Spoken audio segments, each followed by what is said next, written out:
Cool.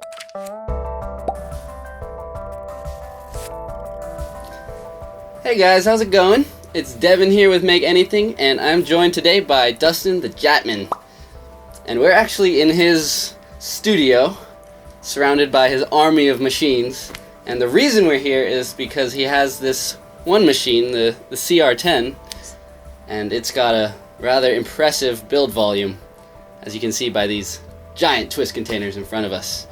I was talking to Devin, and we thought it'd be really cool to utilize the large printer that I've got on hand at the moment. The printer, the CR10, has a 300 by 300 by 400 millimeter build volume. So anybody who's familiar with 3D printers, that's fairly large compared to your standard desktop printer. Devin came up with this model that is a jumbo size of his spiral vases and knickknacks that he's loving to make recently. This was our test print that we did just to see how the fit and function goes, and I think it works out pretty well. Let's check it out. How cool is that? It's like the new sand timer. Maybe. I think it would probably last like 30 seconds from top to bottom, huh? Possibly. Something like that. This one came out really smooth. It was all printed in PLA. This one, on the other hand, was more of an experiment.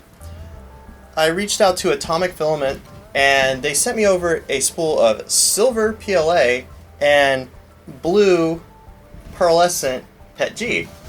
Because of the shrink factors of the two different types of materials, the tolerance that was built into the model wasn't quite enough. So, as you'll see, this one is very tight. Still opens, though. We just have to be very careful not to tear the layers apart.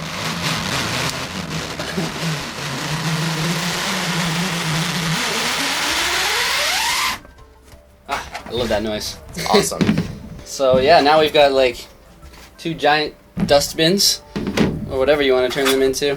That's what I did. I had a felled print of the blue one, and I'm actually using it as like a felled prints trash can right now. It's pretty crazy. Yeah, so we got a lot of these giant twist containers, and I don't know, they just blow my mind. They're insane. These are pretty cool because they're printed in a spiral vase mode. For those of you not familiar, that means that the print head is continuously going around and around and around and around and never stops, and there's only one perimeter or shell to the entire print. That's why it's very flexible and hollow. This is what, 0.4 millimeters thick? Yeah, it's 0.4 millimeters thickness on these walls. That's why it's very flexible. It's pretty cool. Yeah, and the really cool thing about that spiralize, or vase mode as it's known in Simplified 3D, is that it's pretty quick and super clean. How long did one of these take you? So each one of these took about 16 hours of print on the CR10. These, to give you an idea, are about 200 grams worth of filament each. So it's quite an amount of plastic in each one of these. Yeah, but still super light. I feel like yeah. they could float. So this neat little thing is a 2-color print that I did on the BCN Sigma. So it's a dual color printer, but I also made this with without spiral mode. So this is actually a 1.2 millimeter thick wall, and it's a lot thicker. So compared to this 16 hours or so, this took me 55 hours Wow. per side. Now it's my first prints that I was doing on the BCN Sigma, so I was printing a little slower than I probably could, but that just gives you an idea of how efficient this vase mode is.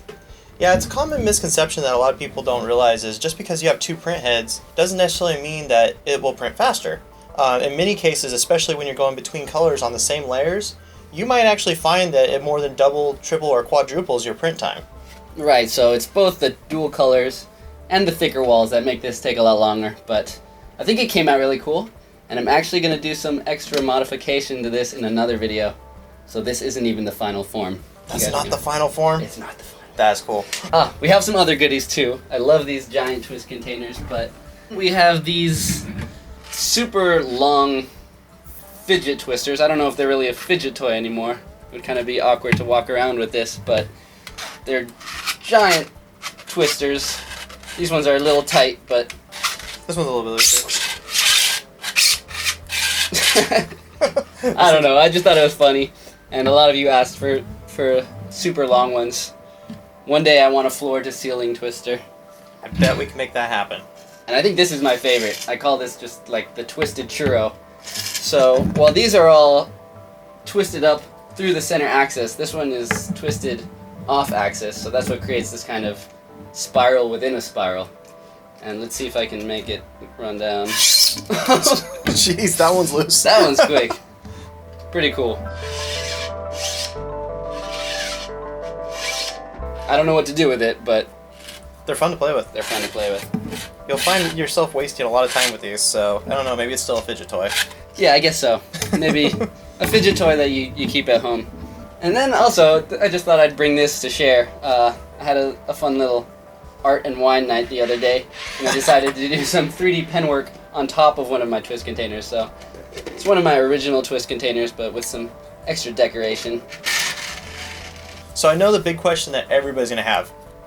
Will you release these? Yes, I'm releasing all of these files for free for you guys.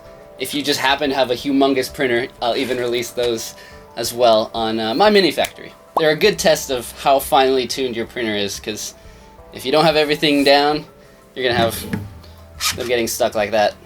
But you can always scale up that outer ring and fix the tolerances that way. So, it's pretty cool. Man, these are awesome. What else can you possibly do? I mean, you've got all these twist containers, big and small. You've got it in dual extrusion.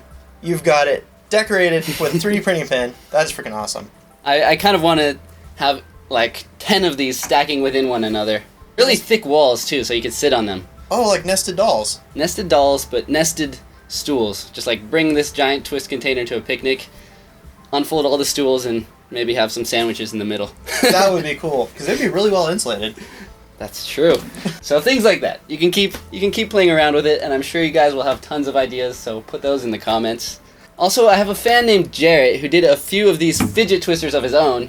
He watched my video and kind of reverse engineered it and figured out that you can do just about any kind of open contour shape and twist it, and it'll work as a fidget twister. So check out these ones that he made. I really like his twisted Batman logo. That's freaking awesome. So yeah, even if I can't think of more ideas, there's still an infinite number of shapes that I can twist. Oh yeah, definitely. You've got like a rounded square here, and these are stars, and I don't even know what you call this. Yeah. Alright, well, I hope you guys liked all this giant stuff, and the small stuff, all this stuff. I hope you thought it was cool, and as always, share any cool ideas in the comments, and don't forget to stay inspired.